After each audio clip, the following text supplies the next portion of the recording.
প্রথম দেখায় মনে হতে পারে এ যেন এক বিশাল গরু ছাগলের হাট। ঈদুল আজহা উপলক্ষে বিদেশের মাটিতে শেষ মুহূর্তে গবাদি পশু কেনাবেচা চলছে জাঁকজমকপূর্ণভাবে। কিন্তু না, এটি কোনো হাট নয়, এটি বিশ্বের সবচেয়ে বড় গবাদি পশুর প্রদর্শনী, যা রোডিও হিউস্টন নামে পরিচিত। অবাক করা ব্যাপার, কয়েকদিন পর এই মাঠেই খেলবে রোনালদো নয়াররা। ভাবা যায়।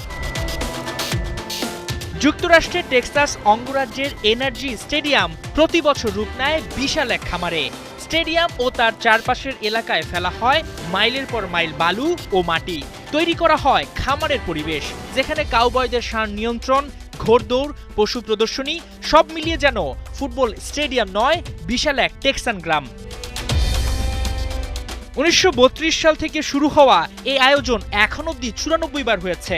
প্রতি বছরের ফেব্রুয়ারি মার্চে দেখা যায় এমন আয়োজন। পশ্চিমা কাউবয় সংস্কৃতির এই উৎসবে 2025 সালে এসেছিল প্রায় 27 লাখেরও বেশি দর্শক। আর এবছর যেখানে জড়ো হয় 26 লাখ মানুষ, তাতে বুঝতে বাকি থাকে না যুক্তরাষ্ট্রে এই আয়োজন কতটা জনপ্রিয়। তাতে একটা স্টেডিয়াম কেটে খামার বানাতে দুবারও ভাবতে হয় না আয়োজকদের।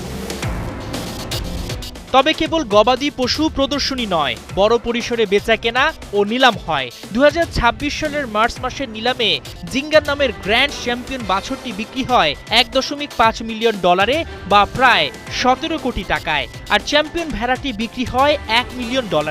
আমেরিকার অন্যতম প্রধান গবাদি পশুর বাণিজ্যিক কেন্দ্র হিসাবেও বেশ পরিচিত প্রায় 20 থেকে 21 দিনের চলা এই আয়োজন।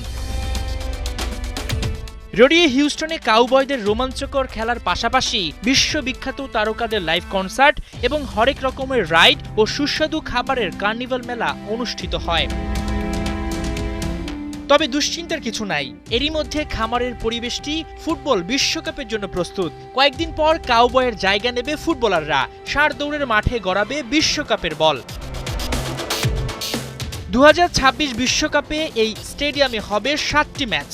গ্রুপ পর্বের পাশাপাশি থাকবে নকআউট রাউন্ডও।